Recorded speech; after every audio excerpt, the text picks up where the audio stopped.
Baik teman-teman, berjumpa lagi dengan saya di channel Berpikir Lurus Berhati Tulus. Kiranya Tuhan yang kita sembah adalah Tuhan yang hidup, yang selalu memberkati dan memelihara kita semua. Iya, dan pada kesempatan ini saya akan membagi sebuah cerita bagi teman-teman sekalian. Ini adalah seorang murtadin. Baru saja murtad dan percaya Tuhan Yesus Kristus sebagai Tuhan dan Juru Selamat pribadinya. Dia adalah anak yang paling dihormati dan anak yang paling dibanggakan dalam keluarganya. Setiap tahun ia pulang kampung, dia yang selalu disuruh untuk memimpin sholat atau memimpin ibadah, menjadi seorang imam dalam keluarganya. Tetapi di sini sangat luar biasanya teman-teman. Inilah kalau seseorang sudah pernah jatuh cinta dengan Yesus Kristus, Tuhan dan Juru Selamat pribadi. Apapun keluarga, apapun harta, semua ditinggalkan. Hanya untuk satu, mengikuti Yesus adalah keputusan. Nah, pada saat itu teman-teman, dia disuruh untuk memimpin sholat dan menjadi seorang imam di depan. Tetapi apa yang terjadi? Dengan jujur dan polosnya, anak muda ini mengatakan bahwa saya sudah terima Yesus dan percaya Yesus sebagai Tuhan dan Juru Selamat pribadiku. Tetapi ia tidak berkata bahwa saya sudah menjadi seorang Kristen. Tetapi ia mengatakan saya sudah percaya Yesus. Apa yang terjadi?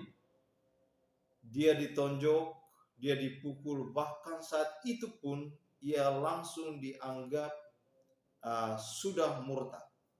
Dia diruqyah, bahkan dia diobatin.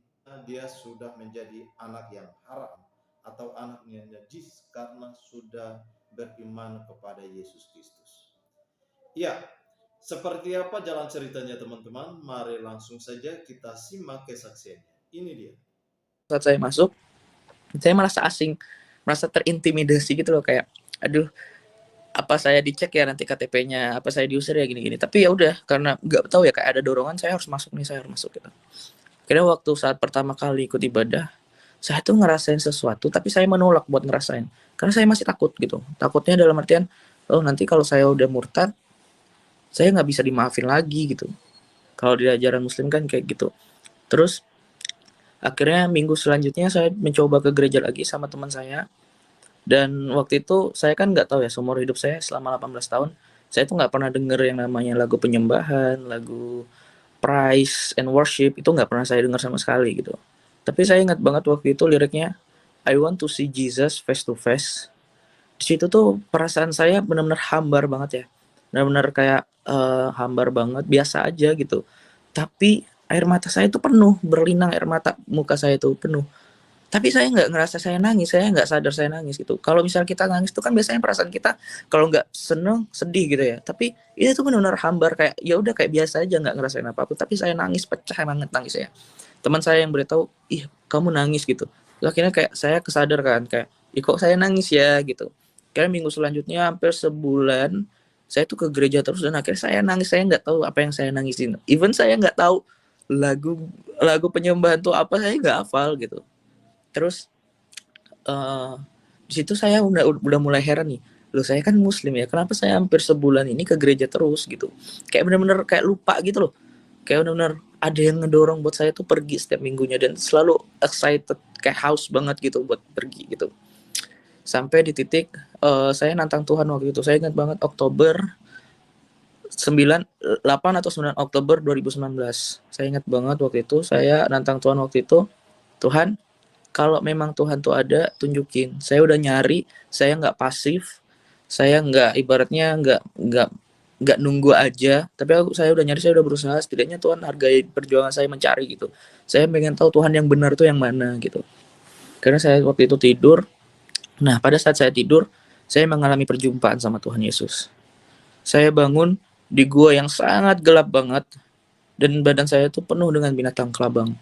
Nah, pada saat itu saya lari, terus ada yang memanggil nama saya. Saya kejar kan orang yang manggil nama saya itu. Terus, tapi kok nama itu makin saya kejar, makin ngejauh, makin ngilang gitu. Terus akhirnya saya udah kehabisan nafas, saya jatuh. Kelabang udah naik setengah tubuh saya tuh. Itu saya ngerasain gimana rasanya digigit kelabang tuh real banget. Saya nangis, saya udah pasrah, oh saya bakal mati nih, saya bakal mati. Kelabang udah mau naik hampir ke leher saya setengah sampai di sini, di leher saya. Terus saya nggak tahu kenapa saya ngomong kayak gini, saya bilang pelan tapi samar, saya bilang Tuhan Yesus tolong gitu. Tiba-tiba ada cahaya yang terang banget, semua kelabang lari, dan rasa sakit yang saya rasakan dari gigitan kelabang itu hilang, rasa rapuh, rasa rasa kesendirian, rasa kesedihan, semua tuh kayak ada yang menyelimutinya gitu loh. Kayak saya tuh susah mendeskripsikan apa yang saya rasakan kemarin. Cuman kayak itu yang selama seumur hidup saya cari, itu yang saya cari itu. Kehangatan, rasa sayang, kasih, cinta, damai, semua itu mencampur menjadi satu yang kayak wow, aku nggak mau lepas nih dari rasa ini gitu. Nah terus keluar sesosok cahaya yang terang banget. Dia dudukin saya, dia meluk saya, dan itu kayak pelukan yang sangat-sangat membuat saya kayak aku nggak bisa jelasin perasaannya seperti apa gitu. Terus saya nangis di situ, nangis aja nggak tahu mau ngapain nangis. Terus dia bilang kamu udah di jalan yang benar. Terus dia ngusap pipi saya kayak gini, dan saya ngelihat di tangan dia tuh ada lubang. Dan di situ saya tahu dia tuh Tuhan Yesus gitu. Akhirnya pas saya bangun, saya dalam keadaan saya duduk dan lagi nangis. Itu jam 5 subuh, saya ingat banget. Dan akhirnya jam 11 saya memutuskan untuk dibaptis nerima Tuhan. Saya memutuskan untuk dibaptis nerima Tuhan, dan puji Tuhannya 2 hari selanjutnya saya dapat karunia bahasa roh, dibaptis pembaptisan Roh Kudus juga. Dan dari hal itu Tuhan benar-benar pakai aku luar biasa banget, karena aku percaya bahwa bukan aku yang milih Tuhan, tapi Tuhan yang milih aku. Ketika Tuhan memilih aku, maka Tuhan punya rancangan besar dalam hidup aku gitu. Nah, and then waktu Desember aku pulang, aku waktu itu ada acara keluarga. Aku dudukin semua keluargaku. Nah, for your information, ketika aku kumpul keluarga, pasti aku yang disuruh imam. Karena keluarga besarku tuh suka banget mendengarkan aku ngelantunin ayat, terus suka dengan doa-doa aku. Jadi mereka selalu nyuruh aku imam. Nah pada saat itu mereka nyuruh aku imam. Nah terus akhirnya aku dudukin mereka semua, dan di situ ada semua keluarga besar aku, ada om aku, ada kakek aku, ini aku semuanya.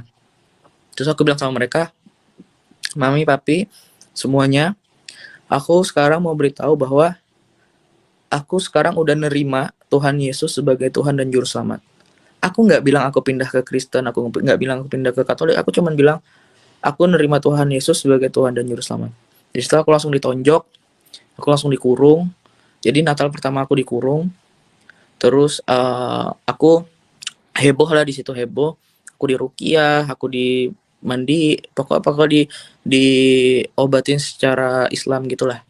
Nah terus tapi nggak mempan buat aku gitu. Akhirnya aku sempat diusir, aku sempat ya pokoknya dicemooh lah sama teman-teman, dijauhin.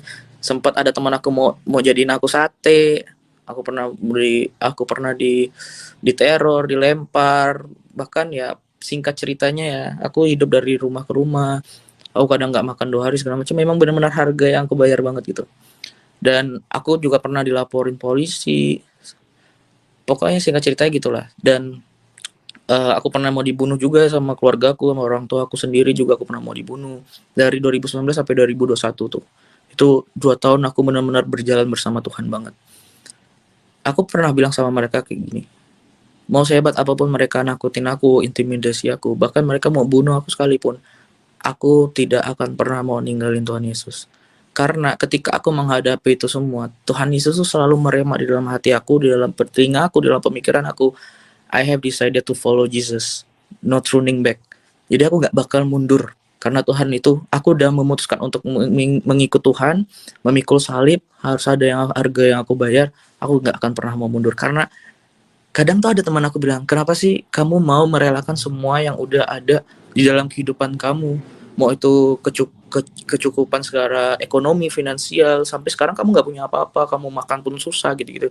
Terus aku bilang sama mereka, kalau kamu ngerasain hal yang aku rasain sekarang, mungkin kamu juga gak akan mau kehilangan hal ini, aku bilang kayak gitu. Terus akhirnya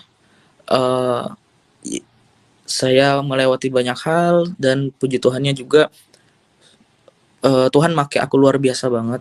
Jadi selama perjalanan dari 2019 sampai 2021 itu ada sekitar 6 ustadz kali ya yang mencoba untuk berdebat sama saya. Tapi ya balik lagi, puji Tuhannya aku yang ibaratnya baru mengenal Tuhan Yesus, baru bertobat, tapi Tuhan bisa benar-benar mengurapi diri aku, mengurapi lidah aku untuk menjawab semua pertanyaan mereka. Memang Roh Kudus yang berbicara sama mereka. Karena aku percaya bahwa ketika kita mencari kerajaan Allah dan kebenarannya, maka akan ditambahkan kepada kita pengetahuan apapun itu. Makanya waktu itu ya puji Tuhannya ada salah satu ustadz yang akhirnya juga menerima Tuhan. Karena perbincangan komunikasi kita yang intens, akhirnya puji Tuhan dia udah nerima Tuhan sekarang. Dan Tuhan pakai aku luar biasa banget buat nyatain kemuliaannya melalui hidup aku. Hingga teman-teman aku yang dari Muslim ada 3 orang, puji Tuhan dan nerima Tuhan juga. Dan dari Buddhis 1, ada puji Tuhan juga dan nerima Tuhan.